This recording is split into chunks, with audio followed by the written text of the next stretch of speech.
Welcome back to my YouTube channel. ಇದು ವರಮಹಾಲಕ್ಷ್ಮಿ ಹಬ್ಬದ ದಿನ ಅಂದರೆ ಶುಕ್ರವಾರ. ಬೇಗನೆ ಇದ್ವಿ, ಒಂದು 4 ಗಂಟೆ ಆಗಿತ್ತು ಅನಿಸುತ್ತೆ. ಕರೆಂಟ್ ಬೇರೆ ಹೋಗಿತ್ತು. ನೆನ್ನೆನೇ ಕರೆಂಟ್ ಹೋಗುತ್ತೆ ಅಂದ್ಕೊಂಡಿದ್ವಿ, ಯಾಕೆಂದರೆ ಮಳೆ ಬರ್ತಿತ್ತಲ್ಲ ಅದಕ್ಕೆ.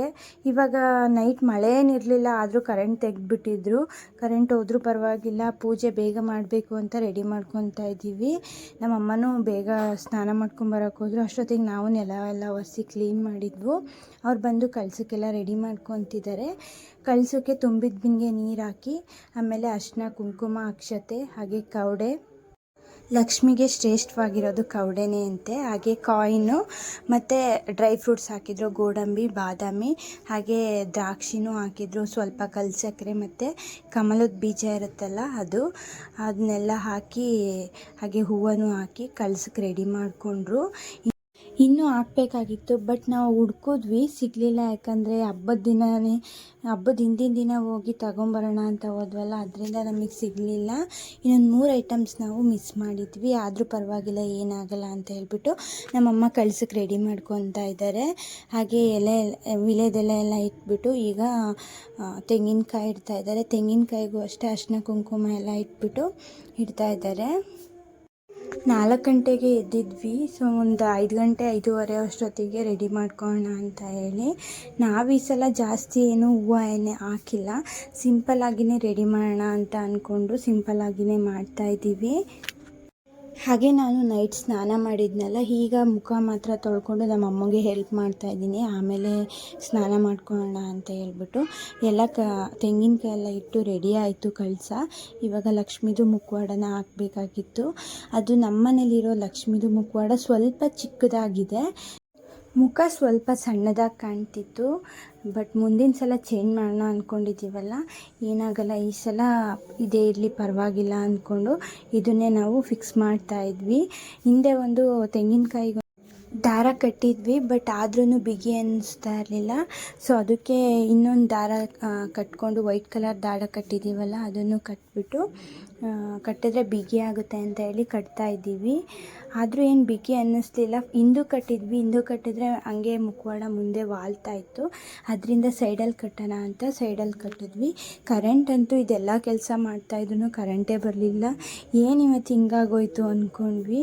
ಆದರೂ ಪರವಾಗಿಲ್ಲ, ಕರೆಂಟ್ ಇಲ್ಲ ಅಂದ್ರೂ ಕೆಲಸ ಮಾಡ್ಕೊಳ್ಳೋಣ ಅಂತ ಮಾಡ್ಕೊತಾನೇ ಇದ್ವಿ. ಲಕ್ಷ್ಮಿ ಮುಖವಾಡನೂ ಹಾಕಾಯಿತು. ಮುಖವಾಡ ಹಾಕೋ ತನಕ ಕರೆಂಟ್ ಬರಲಿಲ್ಲ. ಇನ್ನೇನು ಫಿನಿಶ್ ಆಗಬೇಕು ಆ ಟೈಮ್ಗೆ ಕರೆಂಟ್ ಬಂತು. ಅಯ್ಯೋ, ಈಗ ಕರೆಂಟ್ ಬಂತಲ್ಲ ಅಂತ ಹೇಳಿ ರೆಡಿ ಮಾಡ್ಕೊಳಕ್ಕೆ ಶುರು ಮಾಡಿದ್ವಿ ಮತ್ತೇನೇ. ಹಾಗೆ ಈ ಸರ ಒಂದು ಏಂತಕ್ಕೆ ಈಗ ಹಾಕ್ತಾಯಿದ್ದೀವಿ ಅಂದರೆ, ಲಾಸ್ಟ್ ವಿಡಿಯೋದಲ್ಲೇ ಹೇಳಿದ್ನಲ್ಲ, ಅಲ್ಲಿ ಬಿಂದಿಗೆಯಲ್ಲಿ ಸ್ವಲ್ಪ ಗ್ಯಾಪ್ ಇದೆ. ಅಂದರೆ ಮುಖವಾಡಕ್ಕೂ ಬಿಂದಿಗೆಗೂ ಸ್ವಲ್ಪ ಗ್ಯಾಪ್ ಇತ್ತು, ಅದು ಕವರ್ ಆಗಲಿ ಅಂತ ಹೇಳಿ ಈ ಸರ ಹಾಕಿದ್ದು. ಈ ಸರ ಹಾಕಬೇಕು ಅಂತ ಏನಿರಲಿಲ್ಲ, ನಮಗೆ ಪ್ಲ್ಯಾನ್ ಇರಲಿಲ್ಲ. ಈ ಸಲ ಹಾಕಬಾರ್ದು, ಲಾಸ್ಟ್ ಇಯರ್ ಹಾಕಿದ್ವಿ, ಬಟ್ ಈ ಸಲ ಹಾಕೋದೇನು ಬೇಡ ಅಂತ ಸುಮ್ಮನೆ ಆಗಿದ್ವಿ. ಬಟ್ ಆ ಮುಖವಾಡಕ್ಕೂ ಮತ್ತು ಬಿಂದಿಗೆಗೂ ಮ್ಯಾಚ್ ಆಗ್ತಾ ಇರಲಿಲ್ಲ. ಬಿಂದಿಗೆ ಒಂದು ಸ್ವಲ್ಪ ಕಾಣ್ತಾ ಇತ್ತು, ಮುಖವಾಡ ಸಣ್ಣದಿರೋದ್ರಿಂದ. ಅದಕ್ಕೆ ಅದೊಂದು ಸ್ವಲ್ಪ ಕವರ್ ಆಗಲಿ ಅಂತ ಹೇಳ್ಬಿಟ್ಟು ಆ ಸರ ಹಾಕಿದ್ವಿ. ನಾನೊಂದು ಎಡವಟ್ಟನ್ನು ಮಾಡಿದೆ. ಏನಂದರೆ, ಅಲ್ಲಿ ಕಟ್ತಾ ಇದ್ದೀನಲ್ಲ ದಾರ, ಅದನ್ನು ಮುಂಚೆನೇ ಕಟ್ಬಿಟ್ಟಿದ್ದೆ. ಅದು ಸರ ಹಾಕೋಕ್ಕಾಗ್ತಾ ಇರಲಿಲ್ಲ, ಮೇಲ್ಗಡೆಯಿಂದ ತಗೋಬೇಕಾಗಿತ್ತು. ಅದಕ್ಕೆ ಮತ್ತೆ ಬಿಚ್ಚಿಬಿಟ್ಟು ಆ ಸರ ಹಾಕಿ ಆಮೇಲೆ ಮತ್ತೆ ದಾರ ಕಟ್ಟಿದ್ವಿ. ನಾನು 2 ಎಳೆಯಲ್ಲಿ ಕಟ್ತಾ ಇದ್ದೆ. ನಮ್ಮಮ್ಮ ಬೇಡ ಸಾಕು, 1 ಎಳೆಯಲ್ಲೇ ಕಟ್ಟೋಣ, 2 ಎಳೆಯಲ್ಲಿ ಕಟ್ಟಿದ್ರೆ ಸುಮ್ಮನೆ ನೋಡೋಕ್ಕೆ ಚೆನ್ನಾಗಿ ಕಾಣಲ್ಲ ಅಂತ ಹೇಳಿ ಕಟ್ಟಿದ್ವಿ. ಈಗ ತಾಳಿ ಹಾಕ್ತಾಯಿದ್ದೀವಿ. ತಾಳಿ ಹಾಕಾದ್ಮೇಲೆ ಹೂವಿನ ಹಾರ ಎಲ್ಲ ಹಾಕ್ತಾಯಿದ್ದೀವಿ. ಹೂವಿನ ಹಾರ ಅಂದರೆ ಬ್ಯಾಕಲ್ಲಿ ಒಂದು ಸಿಂಪಲ್ಲಾಗಿ ಆರ್ಟಿಫಿಷಿಯಲ್ದು, ಅದನ್ನು ಮಾತ್ರ ಬಿಟ್ಟಿದ್ವಿ. ಅದಂತೂ ತುಂಬ ಚೆನ್ನಾಗಿ ಕಾಣಿಸ್ತಿತ್ತು. ಅದು 2-3 ಜಾಯಿಂಟ್ ಮಾಡಿಬಿಟ್ಟು ಹಾಕಿರೋದು. ಸೊ ಅದಂತೂ ಚೆನ್ನಾಗಿ ಕಾಣಿಸ್ತಿತ್ತು. ಹಾಗೆ ಒಂದೇ ಒಂದು ಹೂವಿನ ಹಾರ ಹಾಕಿದ್ವಷ್ಟೇ, ಇನ್ಯಾವುದು ಎಕ್ಸ್ಟ್ರಾ ನಾವು ಹೂವು ಹಾಕಿರಲಿಲ್ಲ ಲಕ್ಷ್ಮೀ ಮೇಲೆ. ಯಾಕಂದರೆ ಬರೀ ಹೂವೇ ಕಾಣಿಸುತ್ತೆ, ಲಕ್ಷ್ಮಿ ಅಷ್ಟು ಅಂದರೆ ಕೂತ್ಕೊಂಡಿರೋ ಥರ ಕಾಣಿಸಲ್ಲ ಅಂತ ಹೇಳ್ಬಿಟ್ಟು ಬರೀ ಒಂದೇ ಒಂದು ಹೂವಿನ ಹಾರ ತರಿಸಿದ್ವಿ. ಅದು ಅಷ್ಟೇ ತುಂಬ ರೇಟು. ಈ ಹಬ್ಬ ಬೇರೆ ಅಲ್ವಾ, ಅದು 300 ರೂಪಾಯಿ. ಅಂದರೆ ನಮ್ಮಮ್ಮ ಬೆಳಗ್ಗಿನ ಜಾವನೇ ಇದಿರುತ್ತಲ್ಲ ಮಾರ್ಕೆಟು, ಅಲ್ಲಿಗೆ ಹೋಗ್ಬಿಟ್ಟು ತಂದಿದ್ದರು. ಆದ್ರೂ ಅಲ್ಲೂ ಕೂಡ 350 ರೂಪಾಯಿನೋ ಹೇಳಿದ್ರಂತೆ. ನಾವು ಮಾಮೂಲಿ ಅಂಗಡಿಲಿ ಏನಾದರೂ ತೊಗೊಂಡಿದ್ರೆ ಹಾಗೂ ನಾವು ಕೇಳಿದ್ವು, ಮಾಮೂಲಿ ಅಂಗಡೀಲಿ ಚಿಕ್ಕ ಹಾರನೇ 550, 2000, 1000 ತನಕ ಹೇಳಿದ್ರು. ಸೊ ಅದಾಗಲ್ಲ ಅಂತ ಹೇಳ್ಬಿಟ್ಟು ಬೆಳಗ್ಗೆ ಮಾರ್ಕೆಟ್ ಇರುತ್ತಲ್ಲ ಅಲ್ಲಿಗೆ ಹೋಗಿ ತಿಪ್ಟೂರಿಗೆ ಹೋಗಿ ತೊಗೊಂಡು ಬಂದರು. ಆಮೇಲೆ ಎಲ್ಲ ರೆಡಿ ಆಯಿತು. ಆ ಕಡೆ ಈ ಕಡೆ ಒಂದೊಂದು ಪೈನಾಪಲ್ ಇಟ್ಟಿದ್ವಿ. ಹಾಗೆ ಒಂದೇ ಒಂದು ಹಾರ, ಒಂದು ಆರ್ಟಿಫಿಷಿಯಲ್ ಫ್ಲವರ್ ಹಾಕಿರೋದಕ್ಕೆ ತುಂಬ ಚೆನ್ನಾಗಿ ಕಾಣ್ತಾ ಇದೆ. ನಾವು ಹೇಗೆ ಒಡವೆ ಎಲ್ಲ ಹಾಕಿದ್ದೀವೋ ಅದೇ ಥರ ಕಾಣ್ತಾ ಇದೆ ನೋಡಿ ಡೈರೆಕ್ಟಾಗಿ. ಹಾಗೆ ಕೆಳಗಡೆ ಒಂದು ಸ್ವಲ್ಪ ಆರ್ಟಿಫಿಷಿಯಲ್ದು ತಾವರೆ ಹೂವು ಇರುತ್ತಲ್ಲ ಅದನ್ನ ಇಟ್ಬಿಟ್ಟು ಸ್ವಲ್ಪ ಡಿಸೈನ್ ಮಾಡೋಣ ಅಂತ ಹೇಳಿ ಮಾಡ್ಕೊತಾ ಇದ್ದೀನಿ. ಅದು 80 ರೂಪೀಸ್ ಕೊಟ್ಟೇನೋ ತಂದಿದ್ದು. ಅದು ತಾವರೆ ಶೇಪ್ ಇದೆಯಲ್ಲ, ಅಂದರೆ ಕಮಲ ಶೇಪ್ ಇದೆಯಲ್ಲ ಅದು ಕೂಡ ಅಷ್ಟೇನೆ ತುಂಬ ಚೆನ್ನಾಗಿ ಕಾಣ್ತಾ ಇತ್ತು. ಎಲ್ಲ ರೆಡಿಯಾಗಿ ಆದಮೇಲೆ ಅದಕ್ಕೆ ಲೈಟಿಂಗ್ ಫಿಕ್ಸ್ ಮಾಡಿದ್ದೆ. ಸೊ ತುಂಬ ಚೆನ್ನಾಗಿ ಕಾಣ್ತಾ ಇತ್ತು. ಎಲ್ಲ ರೆಡಿ ಆಯಿತು ಬೇಗನೆ. ನನ್ನ ತಂಗಿ ಇವಾಗ ಪೂಜೆ ಮಾಡ್ತಾ ಇದ್ದಾಳೆ. ಬೆಳಗ್ಗೆ ಒಂದು ಪೂಜೆ ಮಾಡ್ತೀವಿ, ಹಾಗೆ ಸಂಜೆ ಒಂದು ಪೂಜೆ ಮಾಡ್ತೀವಿ, ಮತ್ತು ಮೊನ್ನೆ ಬೆಳಗ್ಗೆ ಒಂದು ಪೂಜೆ ಮಾಡ್ತೀವಿ. ಬೆಳಗ್ಗೆ ಪೂಜೆ ಮಾಡಬೇಕಾದ್ರೆ ಯಾವುದೇ ರೀತಿ ನೈವೇದ್ಯ ಇಡಲ್ಲ. ಹಣ್ಣು ಮಾತ್ರ ಇಟ್ಬಿಟ್ಟು ನಾವು ಏನೇನು ತಿಂಡಿ ಮಾಡಿರ್ತೀವೋ ಅದನ್ನು ಮಾತ್ರ ಇಟ್ಬಿಟ್ಟು ಪೂಜೆ ಮಾಡ್ತೀವಿ. ಆಮೇಲೆ ಸಂಜೆ ಪೂಜೆ ಮಾಡಬೇಕಾದ್ರೆ ನಾವು ನೈವೇದ್ಯ ಏನೇನು ಮಾಡಿರ್ತೀವೋ ಅದನ್ನೆಲ್ಲ ಇಟ್ಬಿಟ್ಟು ಪೂಜೆ ಮಾಡ್ತೀವಿ. ಹಾಗೆ ಮತ್ತೆ ಪೂಜೆ ಟೈಮಲ್ಲಿ ಕರೆಂಟ್ ಹೋಯಿತು. ಆಮೇಲೆ ಊದುಗಡ್ಡಿ ಬೆಳಗಬೇಕಾದ್ರೆ ಕರೆಂಟ್ ಹೋಯಿತು, ಮತ್ತು ದೀಪ ಬೆಳಗಬೇಕಾದ್ರೆ ಕರೆಂಟ್ ಬಂತು. ಲಕ್ಷ್ಮಿ ಮುಂದಕ್ಕೆ ನಾವು ಯಾವುದೇ ರೀತಿ ಕಾಯಿನ್ಸ್ ಇಡಲ್ಲ. ನಾವು ಲಕ್ಷ್ಮೀ ಪೂಜೆ ಸ್ಟಾರ್ಟ್ ಮಾಡಿದಾಗಿಂದ ಇಡ್ತಿದ್ದೀವಲ್ಲ ಅದೇ ಕಾಯಿನ್ಸ್ ಇಡ್ತೀವಿ. ಪ್ರತಿ ವರ್ಷವೂ ಒಂದು ಸ್ವಲ್ಪ ಜಾಸ್ತಿ ಮಾಡ್ತೀವಿ. ಅದನ್ನು ಯಾವುದಕ್ಕೂ ಯೂಸ್ ಮಾಡಲ್ಲ. ಲಕ್ಷ್ಮಿ ಮುಂದಕ್ಕೆ ಮಾತ್ರ ಇಡ್ತೀವಿ. ಅಲ್ಲಿ ತಟ್ಟೆಯಲ್ಲಿ ಹೂ ತುಂಬಿಟ್ಟು ಇಟ್ಟಿದ್ದೀವಲ್ಲ ಅದೇ ಕಾಯಿನ್ಸು. ನಮ್ಮ ಅಮ್ಮ ಹೇಳ್ತಾರೆ, ಲಕ್ಷ್ಮಿ ಮುಂದಕ್ಕೆ ದುಡ್ಡು ಇಕ್ಕಿದ್ರೆ ಅದು ಅವಮಾನ ಮಾಡ್ದಂಗೆ ಅಂತ, ಅದಕ್ಕೆ ಇಡಲ್ಲ ನಾವು.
ಹಾಗೆ ಪೂಜೆ ಎಲ್ಲ ನೀಟಾಗಾಯಿತು. ಮುತ್ತೈದೆಯರಿಗೆ ಅರಿಶಿನ ಕುಂಕುಮ ಎಲ್ಲ ಕೊಡಬೇಕಲ್ಲ, ನಾನು ಎಲ್ಲರಿಗೂ ಕೊಟ್ಟಾದಮೇಲೆ ಅಡುಗೆ ಎಲ್ಲ ನಮ್ಮಮ್ಮ ಮಾಡಿದರು. ಮಧ್ಯಾಹ್ನ ನಾವು ಪೂಜೆ ಮಾಡಿದ್ವಲ್ಲ ಅದರದ್ದು ವೀಡಿಯೋ ಮಾಡ್ಕೊಳೋದೇ ಮರ್ತುಬಿಟ್ಟೆ, ನೈವೇದ್ಯ ಎಲ್ಲ ಇಟ್ಟು. ಹಾಗೆ ನಮ್ಮ ಅಮ್ಮನೂ ಕರೀತಾಯಿದ್ರು, ಬನ್ನಿ ಊಟ ಮಾಡೋಣ ಅಂತ. ಅವರನ್ನು ಇಲ್ಲ ನಾವು ಸಂಜೆ ಮಾಡ್ತೀವಿ, ಸಂಜೆ ಬರ್ತೀನಿ ಅಂತ ಹೇಳ್ತಾಯಿದ್ರು. ಇನ್ನೂ ಸ್ವಲ್ಪ ಜನ ಬಂದಿದ್ದರು, ಅವ್ರದ್ದೆಲ್ಲ ವೀಡಿಯೋ ಮಾಡ್ಕೊಳಕ್ಕಾಗಲಿಲ್ಲ. ಹಾಗೆ ನಮ್ಮೂರಲ್ಲಿ ಅಷ್ಟೊಂದು ಜನ ಇನ್ನೂ ವರಮಹಾಲಕ್ಷ್ಮಿ ಹಬ್ಬ ಮಾಡಲ್ಲ, ಎಲ್ಲೋ ಒಬ್ಬೊಬ್ಬರು ಮಾಡ್ತಾರೆ ಅಷ್ಟೇನೆ. ಇವರು ಕೂಡ ಮಾಡಿರಲಿಲ್ಲ ಹಬ್ಬನ. ಅಂದರೆ ಹಳ್ಳಿ ಸೈಡಲ್ಲಿ ಎಲ್ಲ ಮಾಡ್ತಾರೆ ಅಂತಲೂ ಹೇಳೋಕ್ಕಾಗಲ್ಲ. ಇಂಟ್ರೆಸ್ಟ್ ಇದ್ದವ್ರು ಮಾಡ್ತಾರೆ, ಇಲ್ಲ ಅಂದವರು ಇದನ್ನೆಲ್ಲ ಎಂತಕ್ಕೆ ನಡೆಸಬೇಕು, ಮುಂದಕ್ಕೆ ನಡೆಸ್ಕೊಂಡು ಹೋಗೋದು ಕಷ್ಟ ಆಗುತ್ತೆ ಅಂದ್ಕೊಂಡು ಒಬ್ಬೊಬ್ಬರು ಮಾಡಲ್ಲ.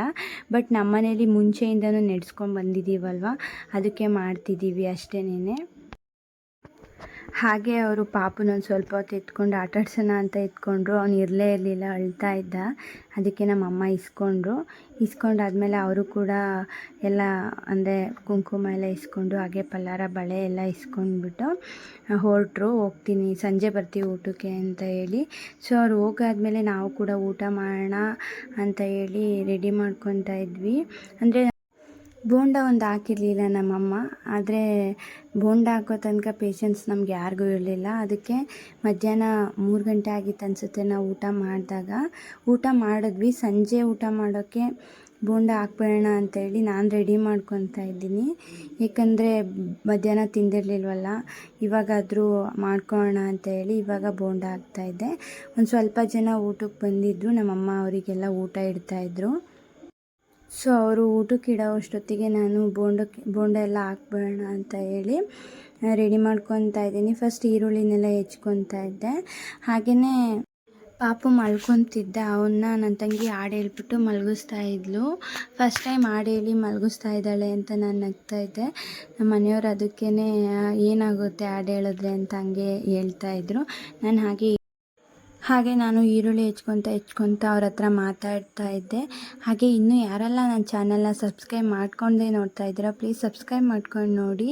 ಹಾಗೆ ಇನ್ನೂ ಒಳ್ಳೊಳ್ಳೆ ವೀಡಿಯೋಸ್ ಬರ್ತವೆ ಅಂತ ಹೇಳ್ತಾ ಲೈಕ್ ಮಾಡಿ, ಶೇರ್ ಮಾಡಿ, ಕಮೆಂಟ್ ಮಾಡಿ. ಹಾಗೆ ಈ ವರ್ಷದ ವರಮಹಾಲಕ್ಷ್ಮಿ ಹಬ್ಬ ಅಂತೂ ತುಂಬ ಚೆನ್ನಾಗಿತ್ತು. ಲಕ್ಷ್ಮಿನೂ ಕೂಡ ತುಂಬ ಚೆನ್ನಾಗಿ ಕೂಸಿದ್ವು, ಅದು ತುಂಬ ಖುಷಿ ಆಯಿತು ಅಂತ ಹೇಳ್ತಾ ನಾನು ಈರುಳ್ಳಿ ಹೆಚ್ಕೊಂಡೆಲ್ಲ ಆದಮೇಲೆ ಸ್ಯಾರಿ ಚೇಂಜ್ ಮಾಡ್ಕೊಂಬರೋಣ, ಎಷ್ಟೊತ್ತಂತ ಇದರಲ್ಲಿರೋದು ಅಂತ ಹೇಳ್ಬಿಟ್ಟು ಸ್ಯಾರಿ ಚೇಂಜ್ ಮಾಡ್ಕೊಂಬರೋಣ ಅಂತ ಹೋದೆ. ಅಷ್ಟರೊಳಗಡೆ ನಮ್ಮ ಮನೆಯವರು ಮೆಣಸಿನ್ಕಾಯಿ ಹೆಚ್ಕೊಡೋಕೆ ಬಂದಿದ್ದರು. ಅವ್ರು ಹೇಳ್ತಾಯಿದ್ರು ಮೆಣಸಿನ್ಕಾಯಿ ಹೆಚ್ಬೇಕಾದ್ರೆ ಇಷ್ಟು ಮೆಣಸಿನ್ಕಾಯಿ ಹೆಚ್ತಿದ್ದೀವಲ್ಲ, ಇಷ್ಟು ಮೆಣಸಿನ್ಕಾಯಿನೂ ಒಂದೇ ಬೋಂಡಕ್ಕೆ ಹಾಕ್ಕೊಟ್ರೆ ಹೇಗಿರುತ್ತೆ ಅಲ್ವಾ ಅವ್ರ ಸ್ಥಿತಿ ಅಂತ ಹೇಳ್ತಾಯಿದ್ರು. ನಾನು ಅದೇ ಥರ ನಿಮಗೆ ಮಾಡಿಕೊಡ್ತೀನಿ, ನೀವು ತಿನ್ನಿ ಅಂತ ಹೇಳ್ತಾಯಿದ್ದೆ.